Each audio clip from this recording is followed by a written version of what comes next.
Welcome to Donmar TV News Channel, mga nagbabagang balita sa buwan ng Setyembre. In the recent SWS survey, it appears that 7.6 million Filipino households experienced involuntary hunger in the past 3 months, the highest hunger incidence daw po since 2014. What does it say about the effectiveness of our programs and projects, especially when this survey is conducted September 17 to 20 at the time when we are opening the economy? Marami na po nagbukas na businesses, ini-increase po natin ang ating public transportation. Some are saying this proves that kulang yung ginagawa pa po ng gobyerno para labanan ang tagutom at kahirapan sa Pilipinas. Well, Joyce, unang-una nakakalungkot itong balitang ito, no? At kaya nga po tayong nagbubukas ng ekonomiya para mapababa yung mga numero, lalong-lalo na ng mga nagugutom. Pero alam niyo po, ang Metro Manila, where 60% of our GDP comes from, matagal na po tayong naka-GCQ, no? At hindi ko po alam ang magiging classification for the next month. Pero kapag GCQ po kasi, bahagya lang bukas ng ekonomiya, mga 50% lang po ang bukas. Under MGCQ, mga 75% po ng ekonomiya ang bukas. So naintindihan na ito po ang dahilan talaga kung bakit yung mga karpintero, mga drivers, mga konduktor, yung mga limited pang mga transportation, sila po talaga ngayon siguro ang nakatikim o naka-experience ng kagutuman, no? Pero ang pakiusap po ng lahat namin ng gobyerno natin ngayon sa lahat, no? 7 buwan na po tayong nabubuhay na nandiyan ng COVID-19. Mabait naman po ang Panginoon sa atin. Karamihan ng mga kaso ay mild asymptomatic, 1.7% mababa po yan yung ating death rate. Ang pakiusap natin, pwede naman pong magtrabaho habang nandiyan ng COVID-19. Doon nga po sa ad campaign natin ngayon, ang presidente ng nakikiusap, mask, hugas, iwas, dahil kinakailangan po nating pangalagaan ang ating kalusugan para tayo po ay makapaghanap buhay. Now, hindi naman po tayo pabaya, no, doon sa obligasyon ng Estado na magbigay ng tulong dito sa mga sektor na ito, no. Unang-una, kaya nga po pinatataas natin yung sektor ng transportasyon dahil alam natin na talagang hindi tayo po pwedeng lumampas ng 50%, no, kung walang transportasyon. Kaya pilit nating pinalalabas ang mas marami pang transportasyon, no. Kaya nga lang with 1 meter distancing, talagang hanggang 30% lang po talaga ang ating transportasyon, no? Hanggang hindi mababago yung distancing requirement na yan, no? Kahit patakbuhin pa po natin lahat ng bus, lahat ng jeepney, no? Dahil nga po may 1 meter distancing, hindi pa rin mabibigyan ng sapat na transportasyon ng lahat, no? Gustuhin man natin buksan na mas malaki pang ating ekonomiya. Pero nagbibigay po tayo ngayon ng ayuda sa mga lugar na subject to localized lockdown or granular lockdown. Patuloy po ang pagbibigay natin ng tulong dun sa mga nawalan ng trabaho. May 2 programa po ang DOLE tungkol dito, yung COVID-19 Adjustment Program at saka yung TUPAD, yung Work for Cash Program, at nandyan din po yung Small Business Subsidy, Salary Subsidy ng Department of Finance, at nandyan din po ang Bayanihan 2, no, kung saan nagbibigay tayo ng mga pautang sa lahat ng mga nawalan ng trabaho na gusto magsimula ng sariling negosyo. At siyempre po, nandyan din yung ating 2021 budget, no? 4.5 trillion. At napaloob po dyan sa budget na yan, yung mas marami pang trabaho para pa nga po mapababa pa natin ng husto ang numero ng mga nagugutom. Okay, nandito na Meron pala po ba tayo, sir? Yes. Next Apo, question, last please. na lang po for me, sir. Apo. Given nga po dun sa mga nabanggit nyo na what we are doing in the government to address poverty and hunger, meron ba tayong estimate as to when we can see improvement pagdating sa number of people who are experiencing involuntary hunger? Nakadepende po talaga yan sa kung pangangalagaan natin ang ating kalusugan para makapaghanap buhay tayo, no? Kaya nga po matindi ang debate sa IATF, no? Maraming mga doktor na nagsasabi wag mo nang buksan. Ang kontra naman ng marami rin doktor, hindi lang naman po mga ekonomista, ay paano naman yung magugutom dahil nga tayo ay patuloy na nakasarado, no? Pero malinaw po, alam na natin kung paano mabuhay despite and in spite of COVID-19. Kinakailangan lang po mag-ingat para sa ating kalusugan. At ito naman po ay pwedeng gawin sa pamamagitan ng mask, hugas at iwas. Secretary, si Vice President Leni Robredo po pinuri yung speech ni Pangulong Duterte before the UN General Assembly at ang sabi rin po niya, she's expecting the administration to keep its commitment, citing other countries' relations with China that have deteriorated due to the conflicting claims but haven't resulted to war. Ano pong reaction ng Malacanang? We thank her for the praise, but we leave it to the President on how to proceed henceforth dahil ang Presidente naman po ang Chief Architect of Foreign Policy. Secretary, we're expecting the President to announce yung new quarantine classifications maybe today or within the week. Sir, what are the chances of Metro Manila moving to modified general community quarantine, factoring in everything like ito pong healthcare system natin at ito pong sinasabi ng ating mga experts na pwede pang tumaas yung kaso kung posibleng mas bubuksan o mas luluwagan pa po itong opening ng economy? Please understand that as spokesperson for both the President and the IATF, I cannot second guess how both the President and the IATF will decide on the matter. I can only stick to facts. No? As far as critical care capacity is concerned, we are on moderate risk. As far as case doubling rate is concerned, malayo pa ang tatahakin. Pero nagbago na po ang basis ng classification natin ngayon. It will be on the basis of 2-week attack rate and bukas po i-discuss ko in detail ano itong 2-week attack rate na sinasabi. Salamat po, Secretary. Yun po mga tourist spots, no? Boracay will open on October.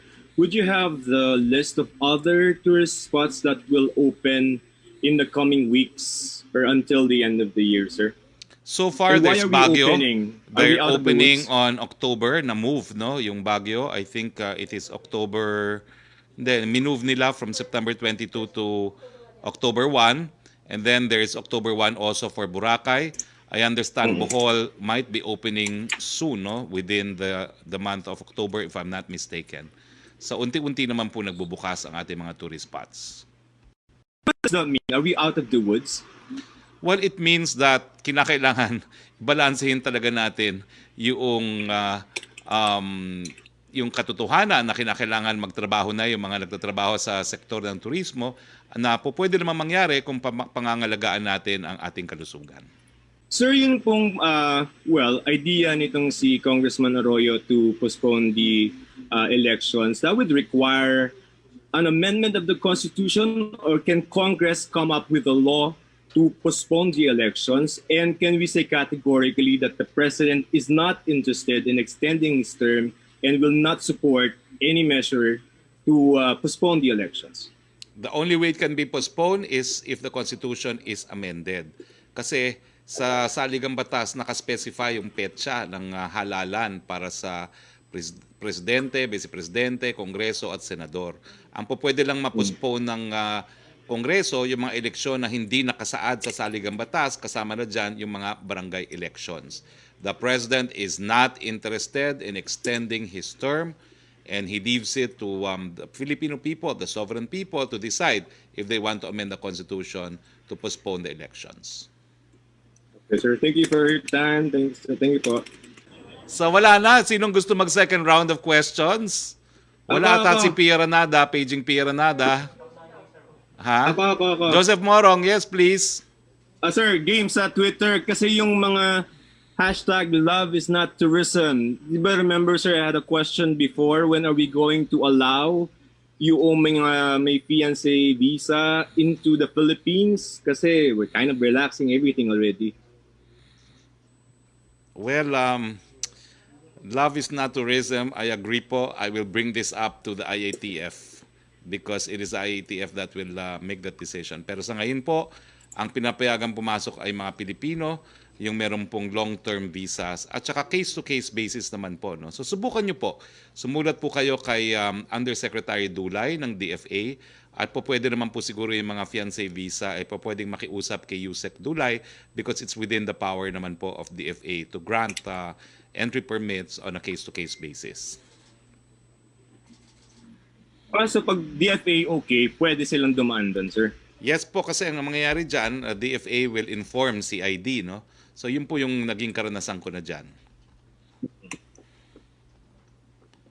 Okay, so kahit wala pa pong parang the decision yung IATF whether to allow them or not to allow them. Kaya nga po, no, it can be on a case-to-case basis, it can be humanitarian in character or whatever, no, pero you can try that, no, habang wala pa pong established policy ang IATF. Bakit ibang picture lumalabas si Joyce maganda pero hindi naman yung mga Yes, picture sir. ni Joyce, oh. Rinig ko Joyce, ba? oh, kung sino yung linagay nilang mukha, hindi mukha mo, magalit ka nga. Anyway, yes, please, go ahead. Ayan. Yes, sir. May pahabol lang din ako na question kanina. Di ko na natanong. Greenpeace Philippines is urging President Duterte to declare a climate emergency as part of honoring our commitments daw po in the Paris Agreement. Wala daw po kasing bansa sa Southeast Asia ang naka-meet nito ng kanilang global targets to prevent the planet's temperature from rising. Will the President be heeding the call of the Greenpeace group?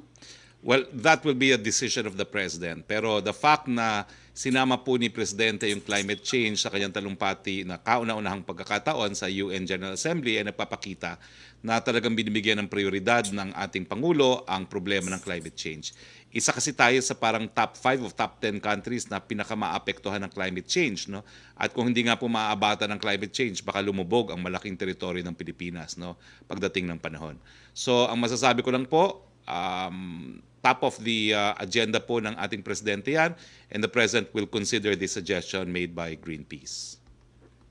Okay, last na lang po for me, Secretary, na pahabol. Si House Speaker Alan Peter Cayetano lumipad po over the weekend sa Davao City and met with Deputy Speaker Paulo Duterte. Do you have any information if he also met with President Duterte? Was there a chance that the two talked over the weekend? Well, wala po sa nakita kong schedule ang meeting with Speaker Cayetano, but I cannot be 100% sure on this dahil wala po ako sa Davao. Now, what I do know is the President is back in Manila. He returned last night, no? And syempre po, kay Speaker Cayetano, nag-aantay po tayo ng durian. That's all for me, Secretary. Melo Acuña, please. Meron pong seafarers sa Port of Dongshan sa China. Sakay noong board Ocean Star at Hongran, meron man 2 seafarers. Paano raw po kaya matutulungan ng DFA na pababain muna sa puerto sa Dongshan at mapauwi na itong mga magdaragat na ito? Thank you. Well, kasama po yan dun sa naging talumpati ni Presidente sa taong bayan na humihingi sa lahat ng bansa ng daigdig na on humanitarian grounds, tulungan naman yung mga stranded na mga Pilipinong mga seafarers, no, na hindi nakakababa sa kanilang barko and yet hindi sila makauwi, no.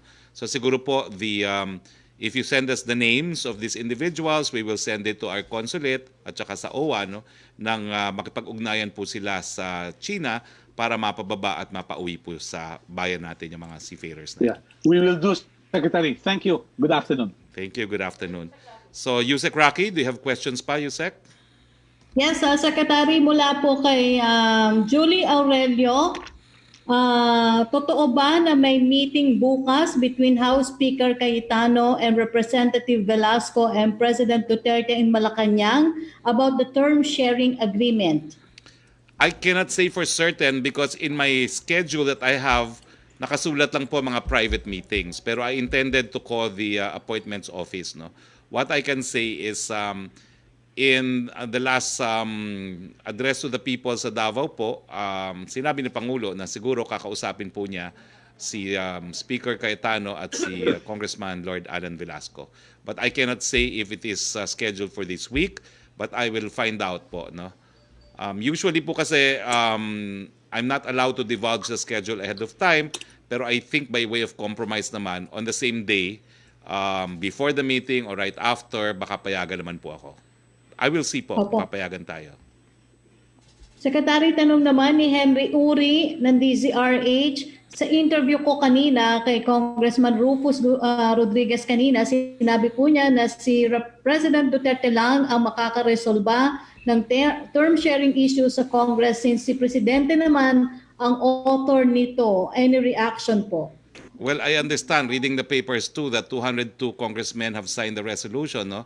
Ang sabi po ng Presidente, and again, because I'm very careful about this issue, ulitin ko lang po yung sabi ni Presidente, I wish both parties will honor the agreement, pero wala akong magagawa kung walang boto si Congressman Lord Alan Velasco.